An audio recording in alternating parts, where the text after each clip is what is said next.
India Legal presents Courts Roundup.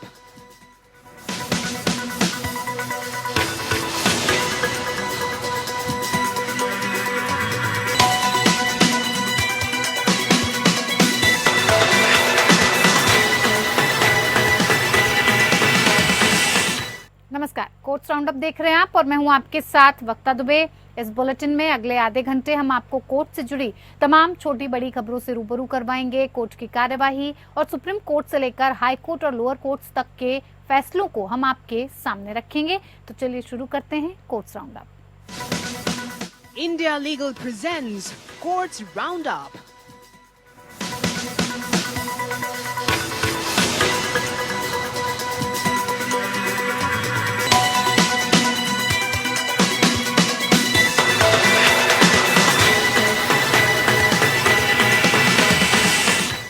Bihar में लगातार पुल गिरने की बढ़ती घटनाओं का मामला अब सुप्रीम कोर्ट पहुंच गया है। सुप्रीम कोर्ट में दाखिल याचिका में बिहार राज्य में मौजूद और हाल के वर्षों में हुए छोटे बड़े पुलों के सरकारी निर्माण का स्ट्रक्चरल ऑडिट कराने का आदेश देने की मांग की गई है। साथ ही व्यवहार्यता के आधार पर कमजोर संरचनाओं को ध्वस्त करने या पुनर्निर्मित करने के निर्देश देने की मांग की गई है। इसके अलावा याचिका में ये भी कहा गया है कि बिहार में पुलों की सुरक्षा के लिए समिति जैसी स्थायी निकाय का गठन किया जाए। याचिका में पिछले 2 सालों में 2 बड़े पुलों और छोटे मझोले कई निर्माणाधीन पुल या बनने के फौरन बाद गिरने, ढहने और बह जाने की पिछले 2 सालों में 12 पुलों के ढहने और बहने की घटनाओं का हवाला दिया गया है। वैसे बीते 15 दिनों में ही राज्य में 9 पुल गिर चुके हैं। बुधवार को ही सीवान जिले में 2 और सारण में 1 पुल गिर गया। इनके अलावा पंचायत स्तर पर भी कई पुल गिर चुके हैं। याचिका में कहा गया है कि पुल गिरने की घटनाओं में कई लोगों की मौत हुई है और कई अन्य घायल हुए हैं। भविष्य में इस तरह की घटनाओं को रोकने के लिए तुरंत कदम उठाए जाने की जरूरत है ताकि सरकार की लापरवाही, ठेकेदारों के भ्रष्ट गठजोड़ को खत्म किया जा सके। याचिका में यह भी कहा गया कि बिहार बाढ़ प्रभावित राज्य है। यहाँ 68,800 वर्ग किलोमीटर यानी 73.6% भूभाग भीषण बाढ़ की चपेट में आता है, जिसका निराकरण किया जाना चाहिए। सुप्रीम कोर्ट को इस मामले में तुरंत हस्तक्षेप करने की जरूरत है। याचिकाकर्ता ने यह भी मांग की है कि बिहार सरकार राज्य में पुलों के निर्माण के लिए स्पष्ट दिशा निर्देश और नीति लागू करें। साथ ही निर्माणाधीन पुलों की लगातार मॉनिटरिंग भी की जाए। आपको बता दें कि बिहार के ग्रामीण विकास मंत्री अशोक चौधरी ने बुधवार को पुलों के गिरने की घटनाओं की जांच के लिए एक 3 सदस्यीय समिति बनाने का ऐलान किया है।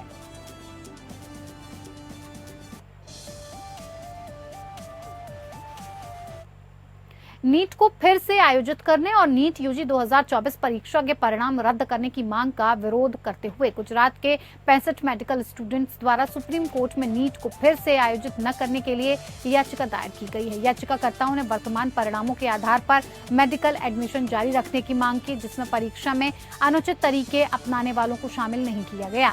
याचिकाकर्ताओं ने सुप्रीम कोर्ट से प्रतिवादियों एनटीए को रिट जारी करने का आग्रह किया है, जिससे याचिकाकर्ताओं द्वारा सफलतापूर्वक परीक्षा पास करने के लिए लगाई गई कड़ी मेहनत और समय के मद्देनजर उन्हें नीट यूजी 2024 परीक्षा रद्द करने से रोका जा सके। ये तर्क दिया गया कि री नीट की अनुमति देना उन स्टूडेंट के लिए अनुचित होगा जिन्होंने निष्पक्ष और ईमानदार तरीकों से परीक्षा के लिए अर्हता प्राप्त की है। ये अनुच्छेद 14 और 21A के तहत उनके मौलिक अधिकारों का उल्लंघन होगा। याचिका में यह भी कहा गया कि याचिकाकर्ता लगभग 17-18 वर्ष की आयु के युवा छात्र हैं और डॉक्टर बनने के अपने सपने को साकार करने के लिए उन्होंने अपना 100% समर्पित रूप से दिया और 3-4 सालों से अधिक की लगातार कड़ी मेहनत के बाद नीट यूजी परीक्षा उत्तीर्ण की है। हालांकि 5/5/2024 को आयोजित नीट यूजी 2024 को रद्द करने और सभी स्टूडेंट के लिए फिर से नीट के बारे में दैनिक आधार पर समाचारों के कवरेज के कारण मानसिक दबाव और अनावश्यक तनाव पैदा हो रहा है। हालांकि याचिका में उन उम्मीदवारों और केंद्रों की पहचान करने की भी मांग की गई जिन्होंने उच्च रैंक प्राप्त करने के लिए अनुचित साधनों और कदाचार का इस्तेमाल किया। सीजेआई डीवाई चंद्रचूड़ की अगुवाई वाली सुप्रीम कोर्ट की पीठ 8 जुलाई को एनटीए द्वारा आयोजित नीट यूजी 2024 परीक्षा में कथित कदाचार और अनियमितताओं को चुनौती देने वाली याचिकाओं पर सुनवाई करने वाली है।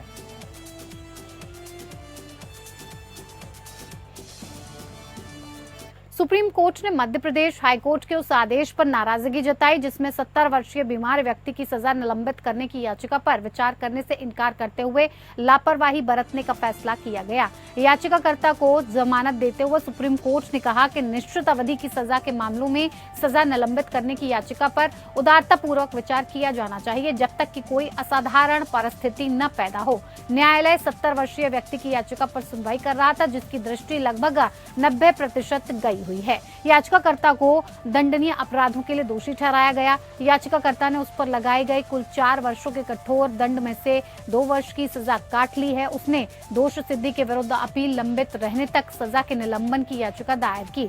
हालांकि सजा के निलंबन की याचिका हाईकोर्ट ने बिना कोई कारण बताए खारिज कर दी कि क्यों सजा के निलंबन की याचिका खारिज किए जाने योग्य है।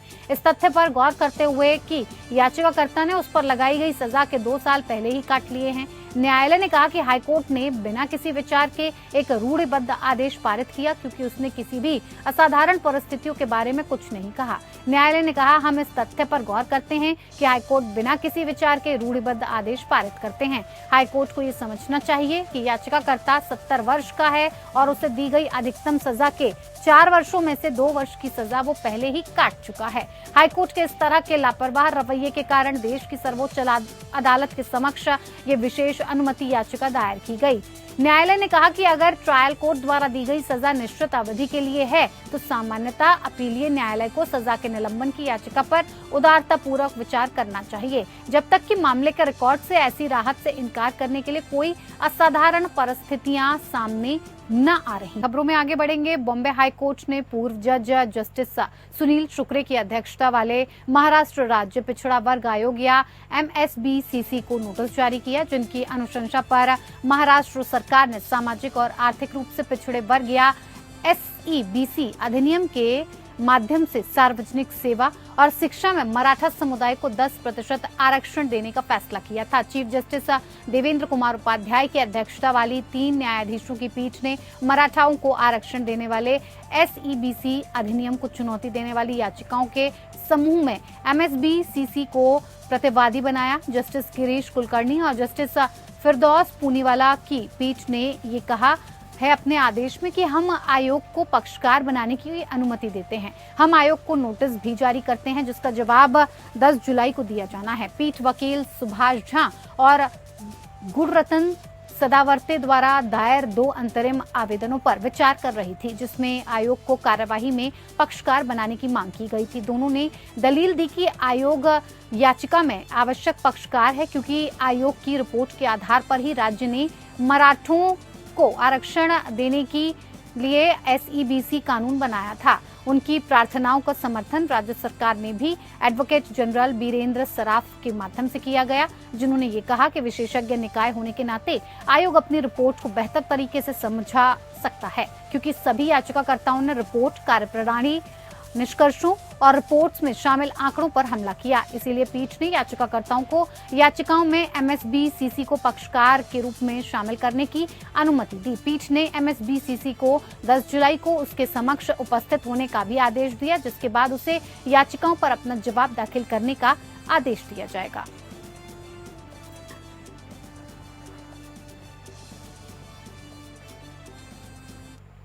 इधर बॉम्बे हाईकोर्ट ने ये कहा है कि किसी कर्मचारी का स्थानांतरण असाधारण होना और नियोक्ता और कर्मचारी के बीच पहले से कोई मुकदमा होना औद्योगिक न्यायालय द्वारा स्थानांतरण पर रोक लगाने का आधार नहीं है। जस्टिस संदीप मारने ने इंडियन एक्सप्रेस प्राइवेट लिमिटेड द्वारा दायर रिट याचिका को स्वीकार कर लिया और जिसमें एक कर्मचारी के स्थानांतरण पर पदोन्नति पर औद्योगिक न्यायालय के अंतरिम रोक के आदेश को रद्द करने की मांग की गई थी। गणेश गोपीनाथ राणे प्रतिवादी महापे नवी मुंबई में याचिकाकर्ता इंडियन एक्सप्रेस के प्रिंटिंग प्रेस में वरिष्ठ प्रिंटर के रूप में तैनात हैं। राणे और अन्य कर्मचारियों ने अगस्त 2022 में यूनियन चुनावों के कारण प्रतिकूल कार्रवाई के डर से इंडियन एक्सप्रेस के खिलाफ शिकायत दर्ज कराई थी। औद्योगिक न्यायालय ने शुरू में बर्खास्तगी और स्थानांतरण पर रोक लगा दी थी लेकिन बाद में हाईकोर्ट ने इसे रद्द कर दिया। इसके बाद उन्हें वरिष्ठ प्रिंटर के पद से सुपरवाइजर के पद पर पदोन्नत किया गया और 10 अप्रैल 2024 से प्रभावी रूप से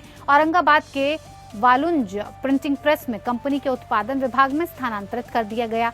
औद्योगिक न्यायालय ने शिकायत के अंतिम निर्णय तक इंडियन एक्सप्रेस को पदोन्नति और स्थानांतरण आदेश को प्रभावी करने से अस्थायी रूप से रोक लगा दिया है और इस प्रकार इंडियन एक्सप्रेस ने इस आदेश के खिलाफ वर्तमान रिट याचिका दायर की।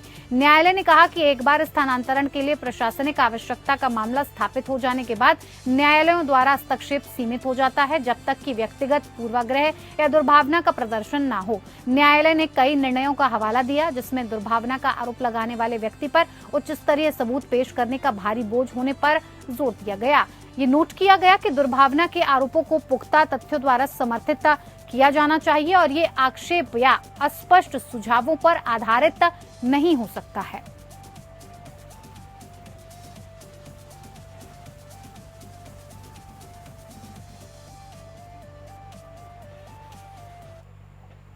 आंध्र प्रदेश हाईकोर्ट उस बात पर विचार करेगा कि क्या राज्य सरकार के पास किसी फिल्म की टिकट की कीमतें बढ़ाने का अधिकार है।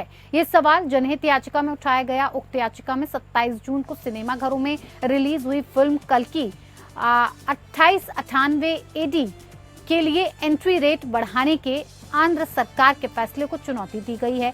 याचिका में प्रदेश सिनेमा अधिनियम 1955 के तहत शक्तियों का प्रयोग करते हुए जारी किए गए 7 मार्च के सरकारी आदेश में खंड को चुनौती दी गई जिसमें कहा गया कि सरकार को पहले 10 दिनों के लिए सुपर हाई बजट फिल्म के लिए प्रवेश दर तय करने का अधिकार है।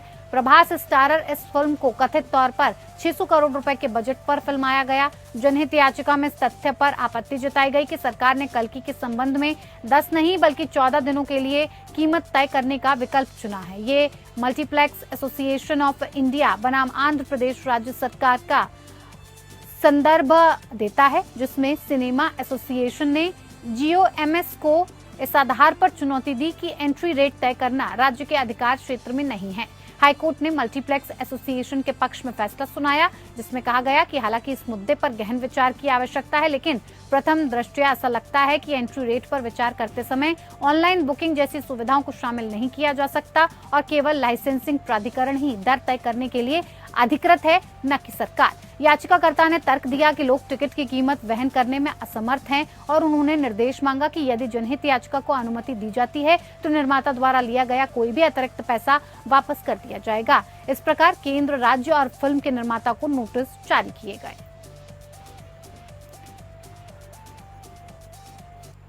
केरल हाईकोर्ट ने गिरीश कुमार नामक एक व्यक्ति को बरी किया और सत्र न्यायालय द्वारा उसे दी गई मृत्युदंड की सजा पलट दी जबकि वो लगभग 10 साल जेल में बिता चुका है। उसे 2013 में कोल्लम में डकैती, बलात्कार और 57 वर्षीय महिला की हत्या के इरादे से घर में घुसने के आरोप में दोषी ठहराया गया था। जस्टिस AK जयशंकरन नाम्बियार और जस्टिस श्याम कुमार VM की खंडपीठ उसकी अपील और सत्र न्यायालय द्वारा सजा की पुष्टि के लिए संदर्भ पर विचार कर रही थी। उन्होंने पाया कि पुलिस ने फर्जी गवाहों को पेश करके जांच में गड़बड़ी की और सत्र न्यायालय द्वारा इस बात का आकलन करने के लिए वस्तुनिष्ठ जांच का पूर्ण अभाव था कि क्या ये मामला मृत्युदंड के लिए विरलतम श्रेणी में आता है। इस प्रकार इसने अपीलकर्ता को 10 सालों तक मृत्युदंड के डर से जीने के लिए 5 लाख रुपए का मुआवजा दिया। पूरे साक्ष्य का विश्लेषण करने पर न्यायालय ने निष्कर्ष निकाला कि अपीलकर्ता को अपराध से जोड़ने वाला कोई भी वैज्ञानिक साक्ष्य नहीं था। उन्होंने कहा कि अपीलकर्ता से सोने के आभूषणों की बरामदगी अविश्वसनीय थी और गवाहों की जांच करने में विफलता थी। न्यायालय ने जांच में घातक घटनाओं और विसंगतियों पर भी ध्यान दिया और पाया कि अभियोजन पक्ष द्वारा प्रस्तुत परिस्थितिजन्य साक्ष्यों से अपराध का अनुमान स्थापित नहीं किया जा सका। न्यायालय ने कहा कि लापरवाही पूर्ण जांच और साक्ष्यों की अनुचित प्रशंसा द्वारा मृत्युदंड की उच्चतम सजा लगातार स्वतंत्रता का उल्लंघन नहीं किया जा सकता।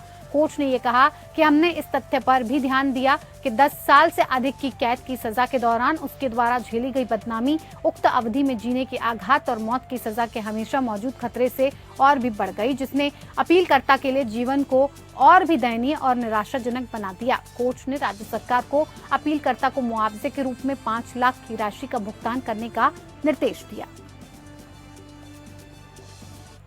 कोर्ट्स राउंड अप में इतना ही। नमस्कार। India Legal presents Courts Roundup.